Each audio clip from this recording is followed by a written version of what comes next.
try to act surprised. Al Pacino didn't really snort cocaine in Scarface. Just as shootouts in movies are all staged, the countless drugs consumed on screen over the years aren't real. Prop masters have come up with all kinds of crazy concoctions to make cinematic contraband look as close as possible to the real thing. We're about to narc on all the fake drugs you see on the silver screen. Oh, and just so we're clear, don't take any drugs, authentic or otherwise. Don't smoke crack. Marijuana. Let's start things off with weed. Veteran Hollywood prop master Jeff Butcher revealed to Upvoted that he's ordered fake marijuana, also known hilariously as wizard weed, from a company called International Oddities so he could stuff bags of movie weed. How kind is their fake bud? They provided the prop marijuana and Pineapple Express on James Franco's personal recommendation. For scenes featuring joints, most movies use either wizard weed or herbal cigarettes. While we're on the subject, remember that awesome scene in Zombieland where the characters get high and do, well, this? See you on the other side, Pete. Oh, he's so disgusting. Sorry to disappoint you, but that smoke was produced by the inside of plain old herbal cigarettes dumped into a hookah. The fake stuff might not leave you craving Funyuns, but it certainly looks the part. Cocaine.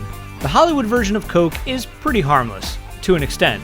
During a Q&A session hosted by Bryan Cranston, Jonah Hill revealed just what happened to him on the set of Wolf of Wall Street after he snorted too much of the fake stuff. I got bronchitis for a month and a half horribly because the cocaine that we snorted was vitamin B, and I had snorted so much vitamin B that my lungs had gotten infected with bronchitis, and I was sick for a month and a half.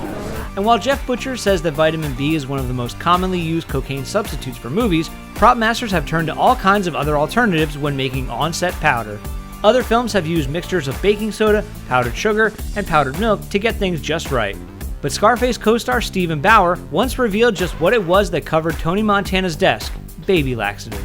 That explains a lot. If you had to snort that much baby laxative, you'd probably react this way too. Say hello to my little friend. Heroin. Just like Hollywood's fake cocaine, common household items and cooking ingredients are often mixed and put into baggies to simulate heroin. Of course, things get a little trickier when movies show people taking close-up injections of the junk. In an interview with the Daily Beast, prop master Gordon Fitzgerald explained how they filmed the heroin injection scenes in Danny Boyle's Trainspotting from 1996. Fitzgerald recalled taking a slightly dyed liquid and injecting it into an artificial arm. Of course, these prosthetics have makeup and a small amount of hair applied, and even fake blood, to make you forget that you're watching make-believe. Cigarettes. For decades, cigarettes featured on film were the real thing, until the government and tobacco companies clashed over product placement rules for potentially harmful substances. Studies found that for younger viewers, watching characters smoke in movies often increased the likelihood of picking up the habit in real life. Faking cigarette smoking is a lot tougher than you might realize. Just as they're used to simulate pot, herbal cigarettes have become the go-to choice, especially for shows like Mad Men. But sometimes other alternatives are necessary. Jeff Butcher explained that the prop department on 2014's Non-Stop made hand-rolled cigarettes filled with chamomile tea for former smoker Liam Neeson. Alcohol. While alcohol is perfectly legal, you don't want your actors getting sloshed after the 12th take. Various teas are served at room temperature to simulate the darker forms of the hard stuff. To replace beer, films usually just rely on non-alcoholic brews like O'Doul's. Clear drinks like vodka tend to be just water, but off-color shots usually have to be a mix of different liquids like apple juice and Pellegrino. Then again, rumor has it that John Belushi's whiskey chug in Animal House was real, and we can't help loving him even more for it. Thanks. I needed that. Meth.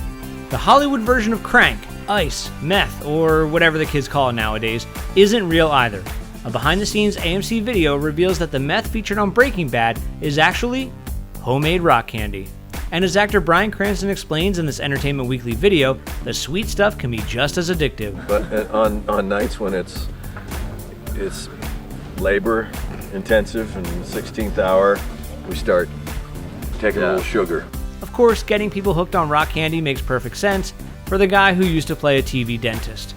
Thanks for watching. Subscribe to our YouTube channel to watch more videos like the one you just saw, and leave us a comment to let us know which item on the list fooled you the most.